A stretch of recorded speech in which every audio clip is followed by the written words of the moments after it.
1500. Going bush, going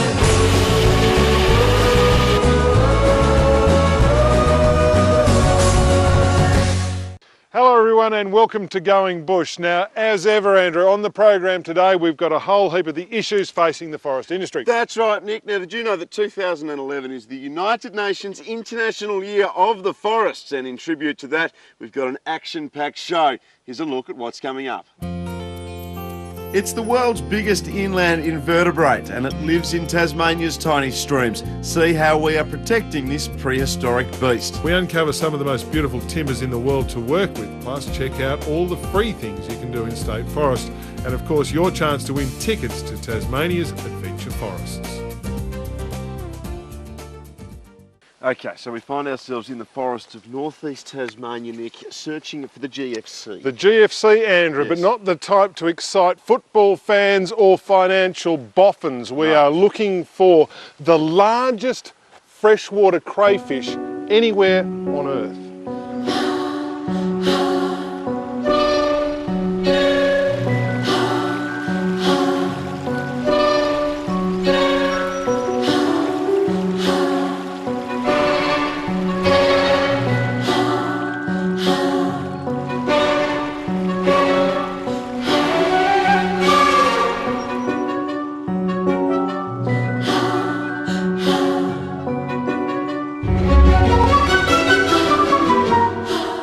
It's not an animal that is seen by very many people. It keeps to itself in rivers and streams which flow into Bass Strait.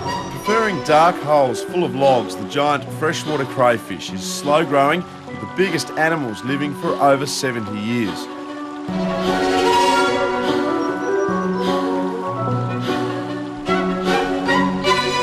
This is the Tasmanian giant freshwater crayfish. What you're looking at here is the biggest invertebrate animal outside of the oceans.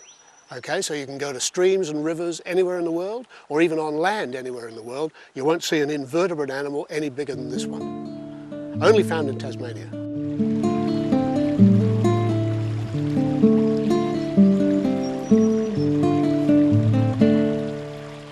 These big lobsters have no natural predators, but their numbers did suffer from overfishing. Retired forestry worker Graham Williams remembers when catching a lobster was common practice.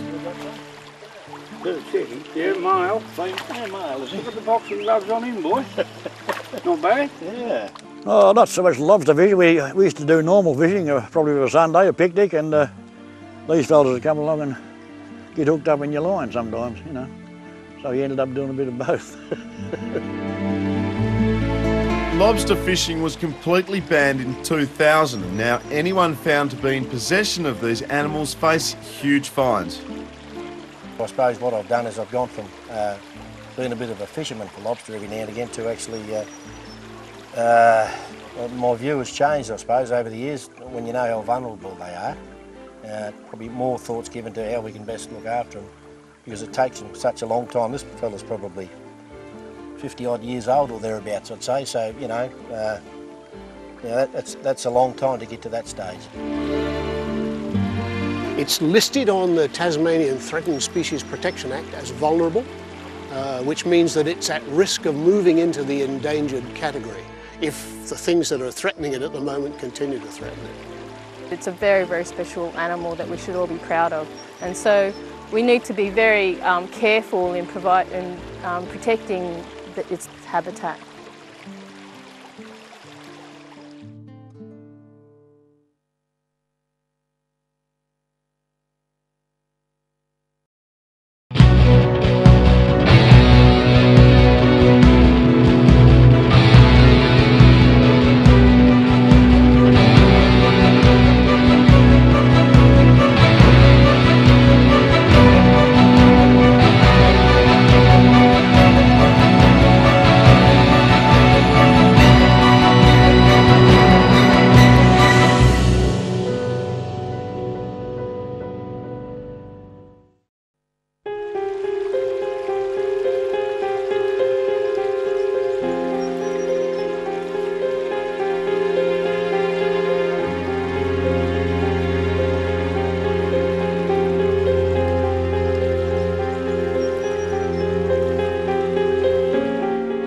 remarkable thing about your Astacopsis gouldi, Andrew, Very good, Nick. is it is a big animal. Yes, it is. And impressive. You find it in these tiny little streams. You walk up here and you think you can see every sort of rock and every bit of it, but clearly not. There's these things hidden away.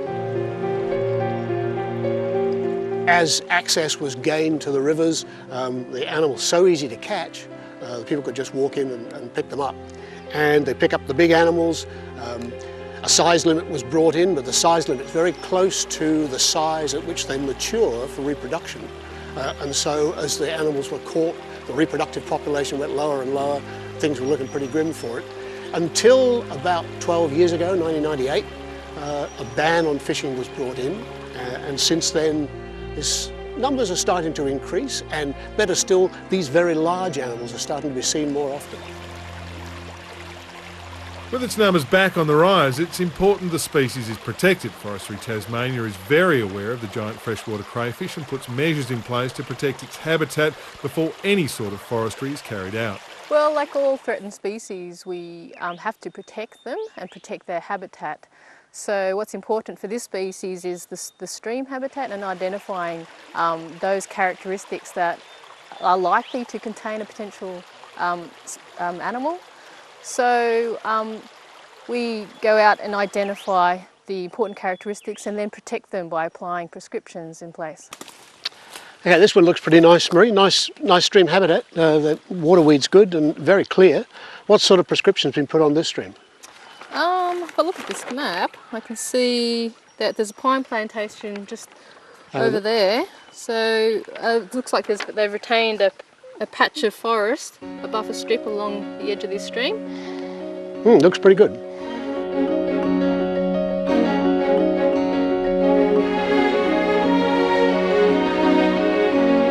Here's a good example where we can see the habitat quality in this stream is very suitable and very high. And across over the stream there's a pine plantation, so the buffer that's been provided by having this retained forest provides very good protection of this stream.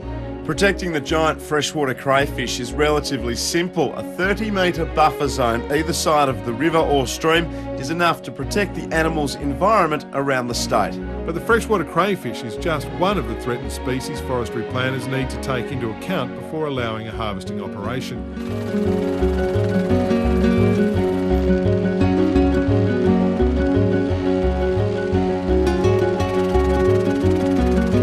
Other animals include the wedge-tailed eagle, with forestry doing annual eagle nest spotting around the state. Finding a nest means no harvesting operations in that area. Other birds on the threatened species list include the swift parrot, which called Tasmania's blue gum forest's home in the summer months. Then there's tiny beetles and bugs, which also need to be taken into account, such as this, the giant velvet worm, a threatened species which forest planners work to protect. Well, as the name suggests, the giant velvet worm is indeed only about that big, but that tiny little worm-like thing can and does stop forestry in its tracks. As do a range of other threatened species, Andrew. A big part of forestry operations is the planning stage to accommodate those species. But now on the program, it is your chance to win.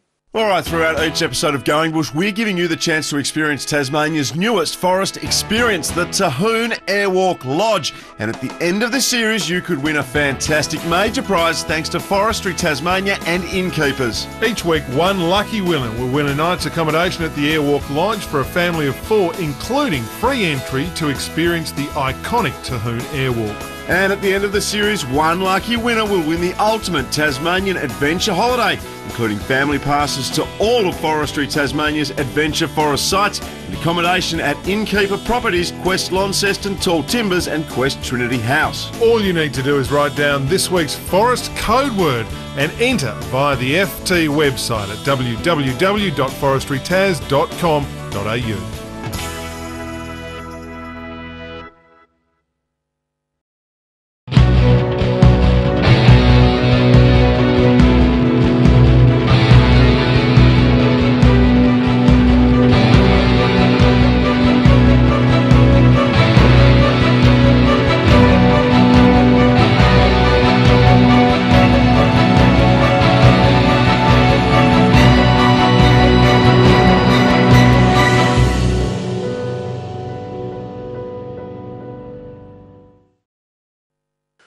back to Going Bush, and we're talking now, Nick, about some of Tasmania's special species timber. An increasingly important sector of the timber Yes. industry in Tasmania. And what we're about to do is discover how those special species timbers make it from the forest into something like that.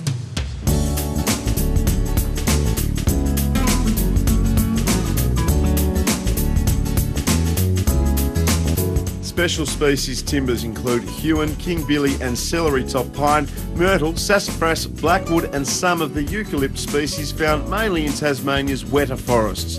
It's estimated 2,000 people are employed directly through these minor species of timber, an industry worth $200 million a year. It's the high value part. There's not much of the island that's covered in forest that contains special species. They're mainly confined to the wetter areas. But in terms of the tourism industry, the craftspeople, the boat builders, a lot of the people that really make up the fabric of Tasmania use these Tasmanian timbers. They're very important for their businesses and they're very important for the brand of Tasmania. Special species timbers mean different things to different people. Those skilled enough to work with them are awarded by the finished product, or in fruit grower Graham Hyland's case, products. He's currently working to complete a 50-piece family heirloom set of furniture made from the finest of these timbers.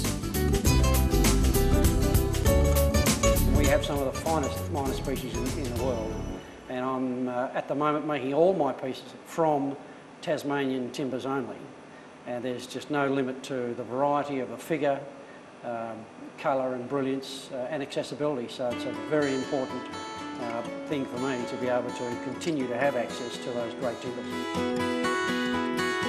That access is secure thanks to a strategy by Forestry Tasmania, which has identified 100,000 hectares of forest, which contains enough special species for everyone to use into the future. We've published some maps showing where the special timbers area is located. So this is a statewide map we've got here. So I can see there's a smattering mainly down this west coast area. There's some large areas here that are associated with hewn pine. Further up it's a mix of some of the rainforest areas, and then up in the far northwest a lot of blackwood. Likewise down the south it's more the wetter fringing sort of forests that are picked up as being identifying the higher yielding areas of special timbers, but also up in the northeast as well. So all the way around the state have been identified areas that contain the special timbers that craftsmen need. Now, one of the key things with special species management is working with contractors and providing education so that when the guys are out in the field harvesting the timber, they can actually identify what is special and what is just sort of rubbish. Get that ID right, and once you put a log on a mill such as this one at Island Specialty Timbers, the results are spectacular.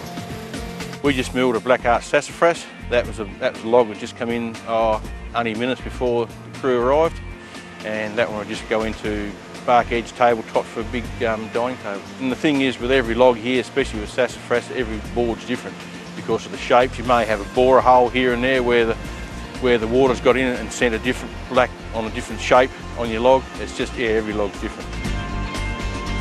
Island Specialty Timbers have yards around Tasmania, and they are designed as a one-stop shop for anyone who wants hard-to-get timbers, offering a range of products.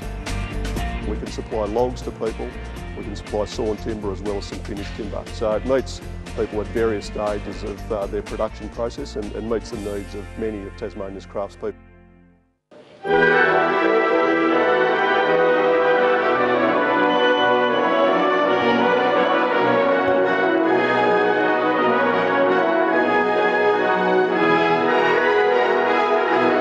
One rather spectacular example of these products has just been completed for the Tasmanian Symphony Orchestra. The new risers for the choir made entirely from Tasmanian timbers and meaning a much more polished performance.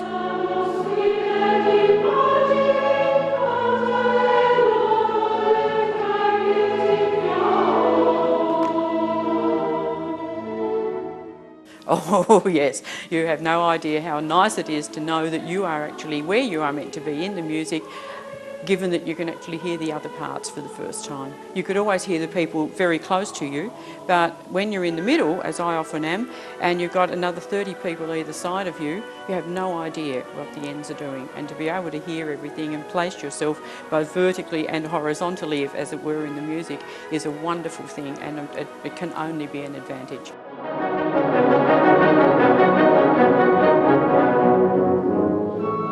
They're beautiful pieces of furniture. They're all made of Island Specialty timber product, and there's blackwood and there's myrtle and there's all sorts of things in there, and I would be very delighted to give house room to various bits of them just as pieces of furniture. Everybody should come and have a really, really, really good look.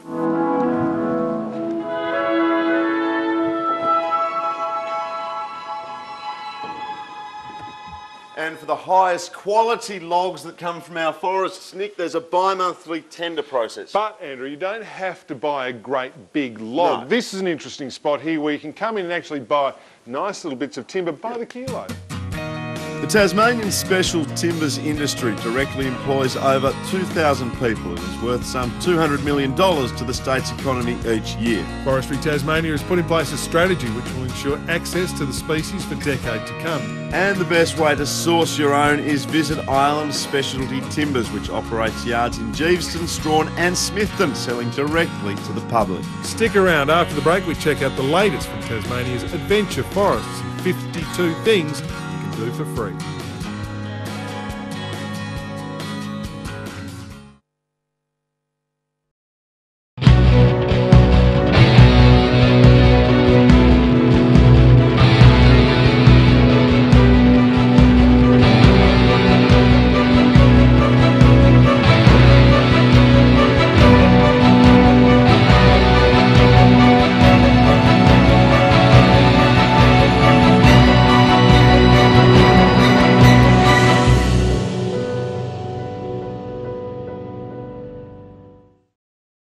Welcome back to Going Bush. Now, as you should know, Yes. 2011 is the International Year of Forests, and our next story is about having a bit of fun in the forest. That's right, Nick. It's not all about commercial harvesting. Our forests are there for everybody to use, and whether it's doing a day trip to some nearby bush or visiting one of the state's bigger tourist attractions, there's something for everyone. Caramba! Oh, this is crazy! This is crazy! Oh wow! Woo!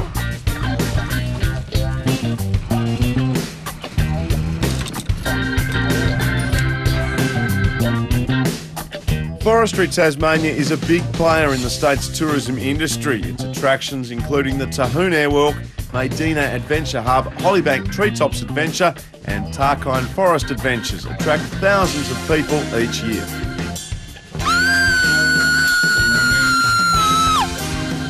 There's some new and exciting developments at many of the attractions. Hollybank Treetops Adventures, for example, now giving guests a DVD to show family and friends what their Tasmanian holiday was all about, and also making a move on the corporate market, introducing nighttime tours. It's going to be definitely a world first. It's well and truly world class, and we're very excited. The way it's working is that we have LED lights up in the trees. They have 18 globes in each light. We have 3 lights on each cloud stations, and they run through a plethora of colours. It's almost like a retro disco out on the cloud stations. It really lights up the forest, and it's something that's just spectacular, and it's definitely something to come and see. Meanwhile, in the state's northwest, Tarkine Forest Adventures has a new lease on life.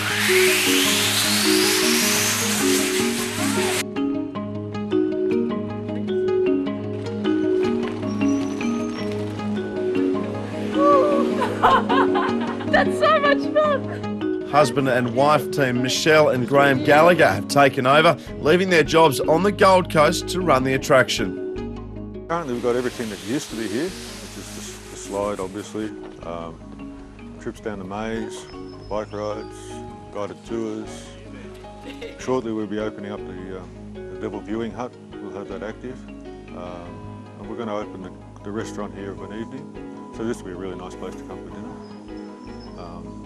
Yeah, it's just brilliant place to come and relax.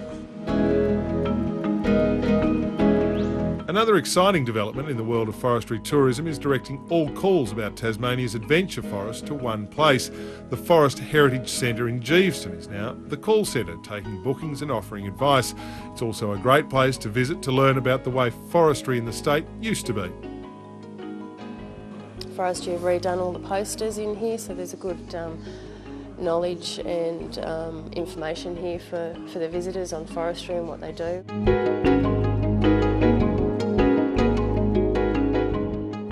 Now, we wouldn't want you to think that it's just the big commercial places that give you an opportunity to recreate in the state forest. No, that's right, Nick. There are literally hundreds and hundreds of areas all around the state where you can go to and have a good time. And the best part is they're all free of charge.